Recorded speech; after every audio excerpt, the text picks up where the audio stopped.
Yun, apakaangas. Wow! Three-wheeler check. Check natin to, kaibigan. Let's go!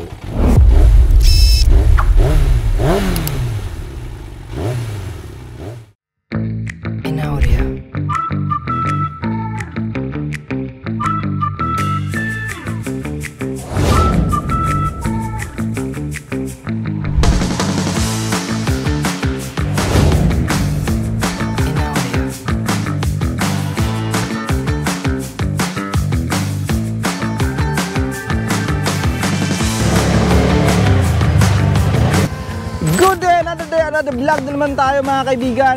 RE Bajaj Maxima Z 500 lang ang nilabas ito ng RE Bajaj Philippines. So tingnan natin to kaibigan, itong limited edition ng RE Bajaj Maxima Z. So yung nakasanayan nga natin mga kaibigan, yung tricycle, yung traditional tricycle. Well, kung makapag-drive ka nito at makikita mo to sa personal, itong RE Bajaj Maxima Z, mababago talaga yung pananaw mo. Mag-a-adapt ka talaga sa panahon yung pag-modernize nung ating three-wheeler. So makikita mo dito kaibigan, meron siyang emblem na Bajaj Maxima. So naka-emblem yan, silver yung kanyang materials, and nakikita mo dito yung plastic na parang may pagkamat, and dito yung cover ng kanyang headlight, matte din yung finish ng kanyang plastic.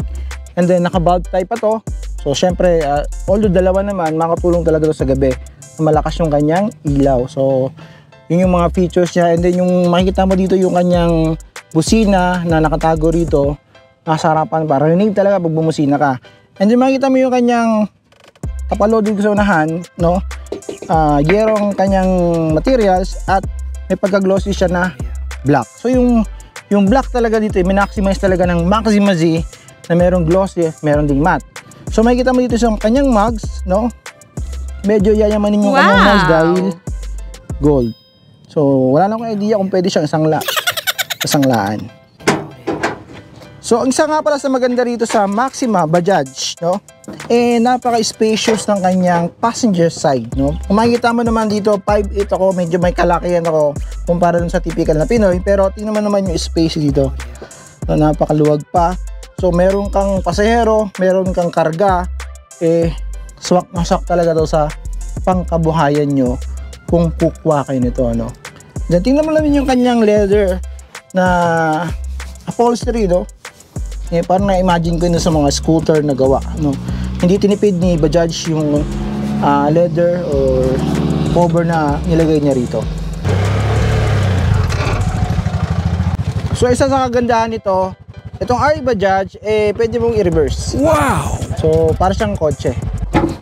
At kung nabitin ka pa sa mga paglalagyan mo dito sa Maxima Z Bajaj, napaka-spacious pa ng side na to na pwede mong lagyan ng iba pang mga kargamento mo. At ang kagandahan nito, pwede mo i-fold yung upuan. Actually, kung ano pang mga business pwede mong maisip sa Bajaj Maxima Z. Flexible, napakaangas, kasya lahat. At sa mga magtatanong naman ng mga kung saan nakalagay ng spare tire nito, so nandito sa may kanyang upuan sa harapan, ito kanyang gulong, at nandito yung kanyang battery. So yung tools nandito rin para kung sakaling maplatan ka, pwede ka na mag-change tire anytime. At kung interesado ka sa unit na to na limited edition, may link sa baba, Motor Central. Salamat sa pagpapahiram ng unit na to para mapakita sa mga kaibigan natin itong napakagandang product ng RE Bajaj na Maxima. At syempre, kung ito yung kukunin mong unit na three-wheeler or pamalit sa tricycle, meron siyang wiper, benefits to na parang kotse, di ba? Hindi ka mababa sa loob, napaka-wide yung kanyang perspective, tapos malinaw pa yung kalsada dahil nga may wiper. At syempre kung maulan, meron din itong trapal syempre para makover yung mga pasahero mo, yung kargamento mo sa Maxima Bajaj. Pwede siyang angat para syempre presko. Yan. Para di siyang 4 wheels, di ba? Look at that, di ba? Wow! Di presko na yung hangin, pass through lang. So yun na nga, no? Siyempre pag long ride, built-in yung radio nito, no? Kung makikinig ka ng mga drama sa radyo, FM, music, siyempre, built-in na. Ang lakas ng kanyang sound. Naka-minus pala. Ang lakas ng kanyang sound, tingnan mo. Nice.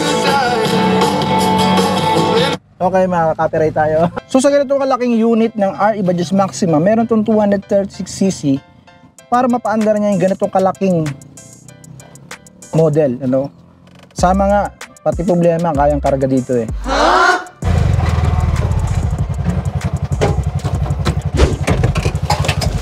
At kung gusto mo yung content na to, consider to subscribe and hit that notification bell para notify ka sa mga future uploads natin mga kaibigan.